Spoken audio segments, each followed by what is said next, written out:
iniciar nossa aula de filosofia e nós iremos abordar a temática falando sobre a filosofia da linguagem, lá no módulo de vocês, na página 19. Então, vocês irão encontrar ponto de partida. No ponto de partida, vocês vão encontrar 4 questões. Os seres humanos sempre necessitaram de alguma linguagem. De que formas a linguagem humana já se manifestou até se formar o sistema complexo de comunicação utilizado atualmente? Que funções a linguagem exerce na vida das pessoas? A linguagem descreve a realidade ou a constrói?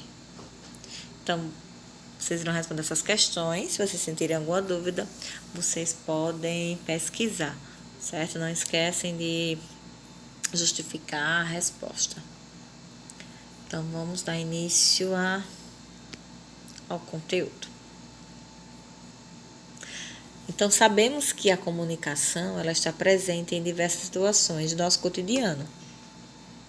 E para realizá-la, empregamos a linguagem em suas diferentes formas, gestual, falada, escrita, entre outros. Isso demonstra que a linguagem ela está profundamente ligada às vivências humanas, porque ela permite, por exemplo, que, ao observar algo, uma pessoa possa transmitir a outros como ela compreende aquilo que vê. Por sua grande importância, o fenômeno da linguagem desperta o interesse filosófico.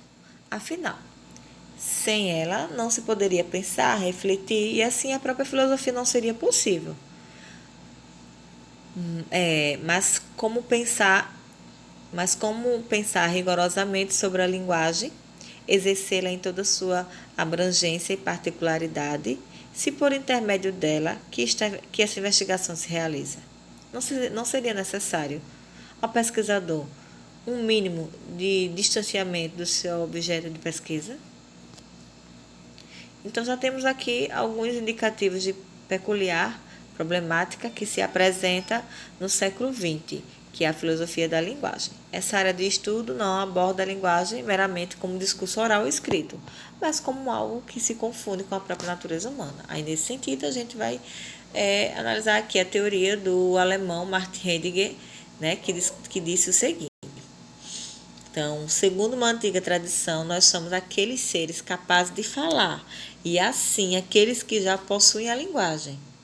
A capacidade de falar, ademais, não é apenas uma faculdade humana, dentre muitas outras. A capacidade de falar distingue e marca o homem como homem.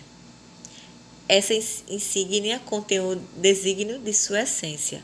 O ser humano não seria humano se lhe fosse recusado falar incessantemente e por toda parte, variadamente e a cada vez, no modo de isso é, na maior parte das vezes, impronunciado.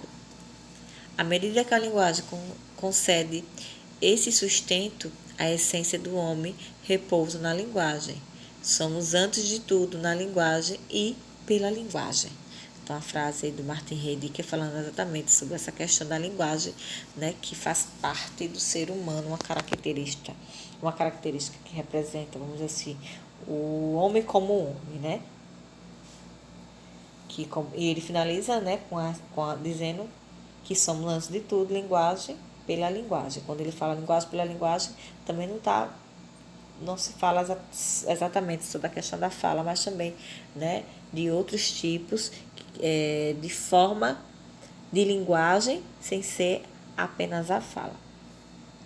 Então, considerando que a essência humana repousa na linguagem e levando em conta seu uso consensual em sociedade, em que diferentes indivíduos concordam em nomear determinados objetos da mesma forma, a filosofia da linguagem preocupa-se historicamente em investigar a origem, as causas e as formas da linguagem, bem como a elaboração, a apropriação e a resignação de acordos no uso linguístico.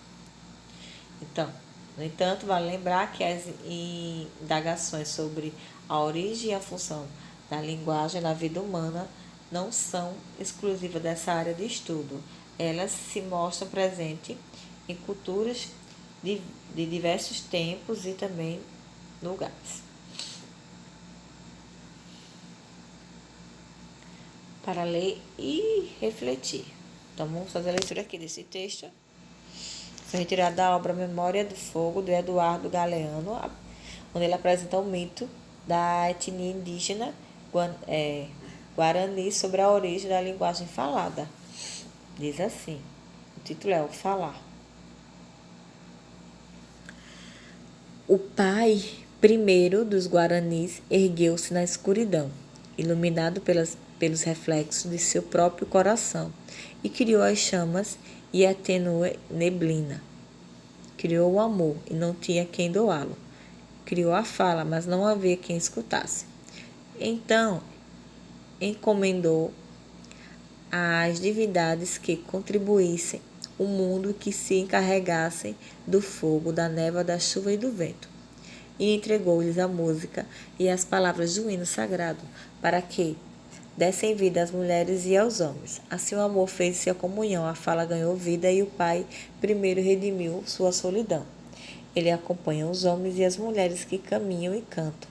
Já estamos pisando esta terra, já estamos pisando esta terra reluzente. Então, nesse mito, o mundo e a linguagem eles surgem depois que a luz se ergue da escuridão. Já o filósofo francês do século XVIII, Jean-Jacques Rousseau, afirma que a linguagem, tal como a conhecemos, nasceu da noite, contexto destituído de luz. Ele se descreveu como característica distintiva dos seres humanos e como fundamento das relações sociais. Então, segundo Rousseau, a condição original humana era de total dependência da natureza, desse estado natural. Os indivíduos executavam apenas atividades necessárias à sobrevivência, como caça, coleta, alimentação, defesa e reprodução. E para isso não precisavam de uma linguagem complexa. Comunicavam-se por meio de gestos suficientes para que uns compreendessem os outros. Aí, durante a noite, porém, dada a ausência da luz, essa comunicação gestual ficava comprometida. Então, o sistema sonoro passou a ser desenvolvido, a fim de possibilitar a expressão de pensamentos. E foi assim, por necessidade, que a linguagem se tornou cada vez mais complexa, associando os sons e os símbolos aos elementos que procuravam representar. Aí, para finalizar nossa aula, depois da teoria, a mitológica e a teoria do Jean-Jacques Rousseau, vocês irão responder a questão 1 e 2. E na página 22, vocês irão fazer a leitura do texto, título A Língua do Paraíso, para responder a questão abaixo. Então, fico por aqui. Até a próxima aula.